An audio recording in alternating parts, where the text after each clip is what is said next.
있습니다. 아니, 가입할 때는 그런 말 전혀 없었는데요. 남편 사망 후 자필 서명이 아니라는 이유로 보험사에서 보험금 지급을 거부당한 아내. 정말 한 푼의 사망보험금도 받을 수 없는 걸까요? 아니 이거 돈을 다 냈는데 그 서명 하나 안 했다고 해서 이 보험금을 받을 수 없다면 이거 억울한 경우가 어디 있겠습니까? 예. 그 다른 경우는 크게 문제가 안 되는데요. 계약자와 피보험자가 다를 경우에 피보험자의 자필 서명 동의를 반드시 받아야 됩니다. 이건 상법상의 원천 무효가 되기 때문에 그렇습니다. 네. 보험사들이 이 조그만한 보험금을 지급할 때는 크게 문제를 삼지 않고 있다가 사망보험금이나 고액보험금일 때는 꼭 이 문제를 짚고 넘어갑니다. 그래서 이 보험을 가입할 때는 피보험자의 자필 서명이 굉장히 중요한 그런 내용입니다. 이게 무효가 되면은 법상으로는 낸 보험료도 2년치뿐이 돌려받을 수가 없습니다.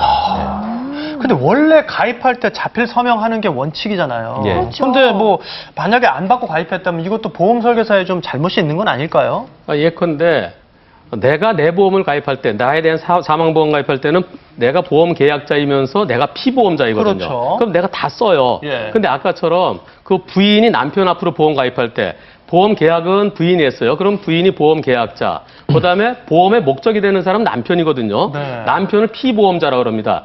그 경우에는 그 피보험자의 자필 서명이 반드시 필요한데요. 그걸 안 하면 보험금을 노리고 살인 사건이 일어날 수도 있고요. 또는 죽나 안 죽나 우리 도박하자 해갖고 내기의 대상이 될 수도 있고요. 그러한 위험성 때문에 반드시 그 피보험자의 자필 서명이 필요한 건데요. 네. 그것이 없으면은 이것은 무효입니다. 네. 그런데 이런 경우가 있죠. 보험 설계사가 왜 남편 어디 가셨어요? 아 지금 저 지방 출장 중인데 아 괜찮아요. 그러면 그냥 부인이 써도 돼요. 그래서 부인이 그 말 듣고 서명했을 때 그때는 그 생활 설계사 보험 설계사 잘못한 거죠. 네. 그런 경우에 그것이 입증되면은 무효이긴 하지만 생활 설계사가 잘못 얘기한 것 때문에 70%는 보험금을 지급하라라는 그런 판결도 있었습니다. 그러네요. 근데 이게요. 솔직히 보험이라는 게 대개 보면 친구나 친척, 가족들 중에 하는 분들이 많거든요. 그게 자필 서명을 하는 경우가 많은데 정확하게 이 자필 서명이라는 게 뭔지 좀 알려주시기 바랍니다. 어떻게 해야 되는지.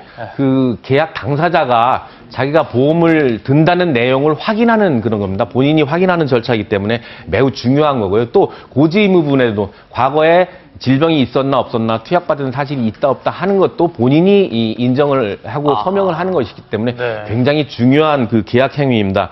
요즘은 이제 전화로 홈쇼핑에서 많이 판매하고 전화로도 가입하는데 전화로 가입하는 것은 녹취 자필 서명 대신 본인이 녹취하는 경우가 있습니다. 이런 경우에는 자필 서명을 안 해도 녹취가 대신 하도록 되어 있습니다. 근데 제가 그 친구한테 자필 서명을 안 한 게 좀 있는 것 같거든요. 예. 그럼 지금이라도 하면은 혜택을 받을 수 있습니다. 예, 그러니까요. 그런 부분이 굉장히 많은데요. 네. 그 본인이 가지고 있는 청약서를 확인해 보면은 본인이 자필 서명했는지 안 했는지 알 수가 있습니다. 또 저 그게 했는지 안 했는지 모를 경우 그 청약서 부분이 없을 경우에는 보험사에 찾아가 가지고 보험사는 영구 보존 문서입니다. 그것을 달라고 그래가지고 확인을 하면 되고요. 만일 자필 서명을 자기가 안 했을 때는 내가 자필 서명을 그때 못했기 때문에 다시 서명을 하겠다 그래가지고 서명을 해가지고 보관하는 그런 방법을 보험사도 활용을 하고 있고요. 네. 중요한 것은 자필 서명을 하고 보장 확인 각서를 받을 필요가 있습니다. 네. 확인서를. 근데 그 보장 확인 각서를 해주는 데도 있겠지만 잘 안 해주려고 그러거든요. 네. 그래서 자필 서명을 안 했다는 것이 내가 파악이 됐을 때는 보험을 다시 가입하는 게 좋습니다. 지금 조현행 그 대표님께서 말씀하신 것도 하나의 방법이 되지만 그것이 100% 확실하다고 말 못할 것 같거든요. 네. 제가 변호사 입장에서는 확실한 게 좋으니까 다시 가입하는 게 좋겠습니다. 네, 각서를 받든지 새로 가입을 하시든지 확실히 해두시는 게 중요하겠고요. 스튜디오에 또 사례자 한 분이 나와 계십니다. 말씀 좀 들어볼게요. 어떤 사연 때문에 나오셨나요? 네, 저는 홈쇼핑에서 치아보험을 가입했어요. 네.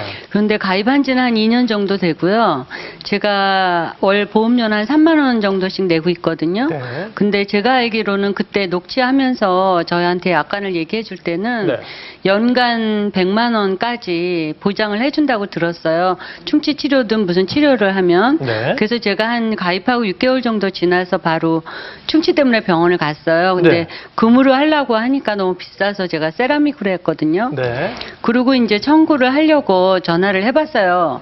그랬더니 금으로 했으면은 해주지만 세라믹으로 했기 때문에 안 된다는 거예요. 어머. 그리고 엑스레이 찍은 10,000원만 보내줬거든요. 야, 더 그래서 싼데도. 예.